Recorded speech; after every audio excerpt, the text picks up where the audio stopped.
தமிழக முதல்வராக விஜய் பதவியேற்று 3ஆம் நாளான மே 12 அன்று பொதுமக்கள் நலன் கருதி வழிபாட்டு தலங்கள், கல்வி நிறுவனங்கள் மற்றும் பேருந்து நிலையங்கள் அருகிலிருந்து 500 மீட்டர் வரை அமைந்துள்ள 717 மதுபான சில்லறை விற்பனை கடைகளை 2 வாரத்திற்குள் மூட வேண்டும் என முதல்வர் விஜய் உத்தரவிட்டார். சபாநாயகராக ஜே.சி.டி. பிரபாகர், துணை சபாநாயகராக ரவிசங்கரும் போட்டியின்றி தேர்வாகினர். இதையடுத்து எதிர்க்கட்சித் தலைவர் உதயநிதி ஸ்டாலினும் அவை முன்னவர் செங்கோட்டையனும் சபாநாயகரின் கைகளை பிடித்து அழைத்து சென்று சபாநாயகர் இருக்கையில் அமர வைத்தனர். அவையை சமமாக அனைத்து உறுப்பினர்களின் கருத்துக்கும் இடமளிக்கும் வகையில் நடத்திட வேண்டும் என வாழ்த்தி பேசிய முதல்வர் விஜய், சபாநாயகரின் கையை பிடித்து அழைத்து சென்று அமர வைக்கும் மரபு குறித்து ஒரு சுவாரஸ்ய தகவலையும் கூறினார். தங்களுடைய கரங்களை பிடித்து அழைத்து சென்று அமர வைத்தார்கள்.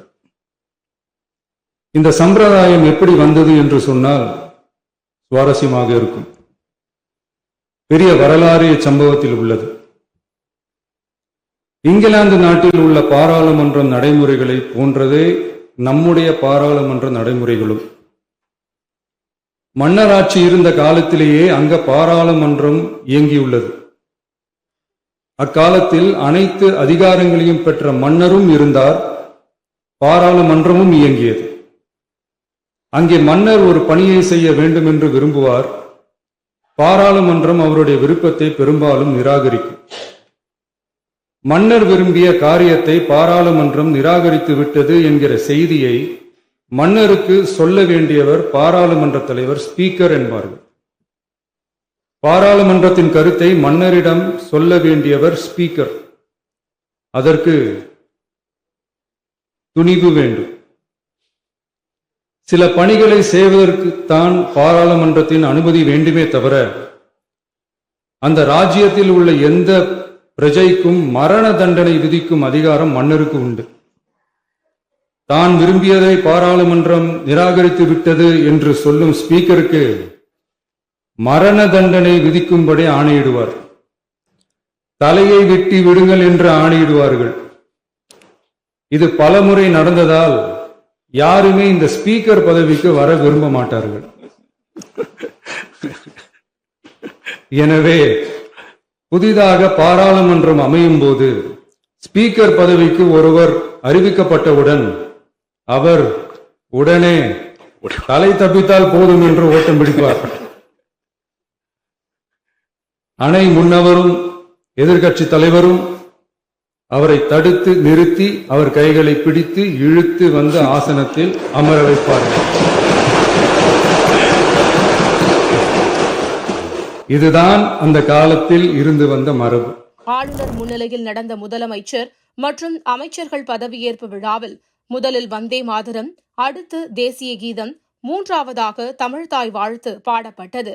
இதுகுறித்து தனது எதிர்ப்பை பதிவு செய்த எதிர்க்கட்சித் தலைவர் உதயநிதி ஸ்டாலின், பாஜக ஆட்சி அமைத்திருக்கிற மேற்கு வங்கத்தில் கூட வந்தே மாதரம் பாடப்படவில்லை, ஆனால் தமிழ்நாட்டின் மரபை மீறி பாடப்பட்டிருக்கிறது. தமிழ்தாய் வாழ்த்து ஒருபோதும் 2ஆம் இடத்துக்கு போகக்கூடாது, போகவும் விடமாட்டோம் என சபாநாயகருக்கு வாழ்த்து தெரிவிக்கும் முறையில் தாவேக அரசை சுட்டிக்காட்டி பேசினார் உதயநிதி. மேற்கு வங்கத்துல இன்னைக்கு யாரு ஆளுநரா போய் உட்கார்ந்துருக்காங்க அப்படின்னு உங்க அத்தனை பேருக்கு தெரியும், சொல்ல வேண்டிய அவசியம் இல்லை. அவர் இங்க ஆளுநரா இருந்தப்போ தமிழ்நாடு சட்டமன்ற பேரவையில தமிழ்தாய் வாழ்த்துக்கு முன்னாடி தேசிய கீதம் பாடணும்னு பேரவையினுடைய மரபையே மாத்த சொன்னவர் தான் இன்னைக்கு மேற்கு வங்கத்துல ஆளுநரா இருக்கிறார்.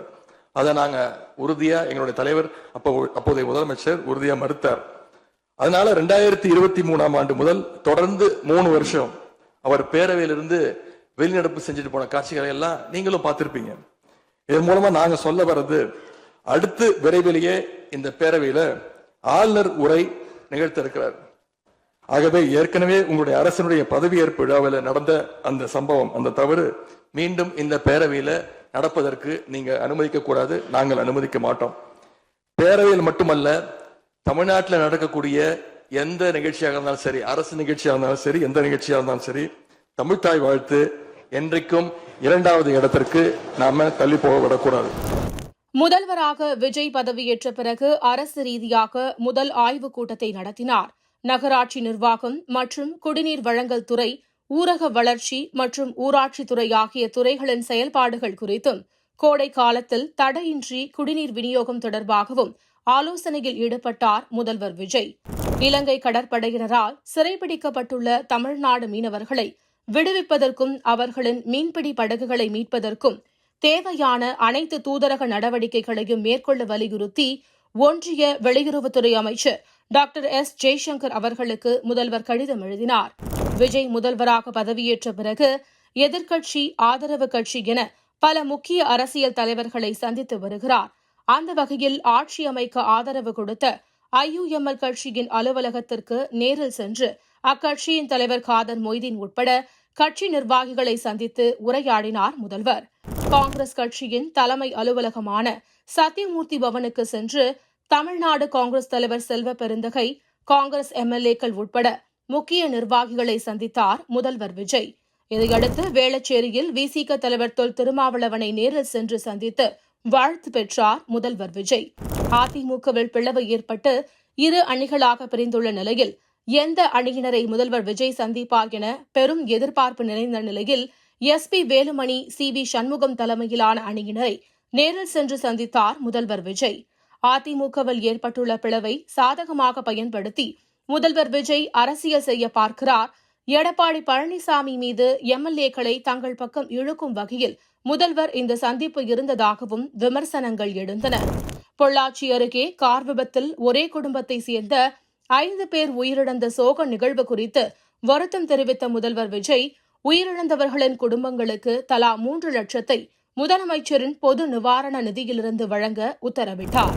தேசிய தென்னிந்திய நதிகள் இணைப்பு விவசாயிகள் சங்கத்தினர் தலைமை செயலகத்தில் முதல்வர் விஜயை நேரில் சந்தித்து தங்கள் கோரிக்கைகளை முன்வைத்தனர். அதுகுறித்து விரைந்து நடவடிக்கை எடுக்குமாறு அதிகாரிகளுக்கு முதல்வர் அறிவுறுத்தியிருக்கிறார்.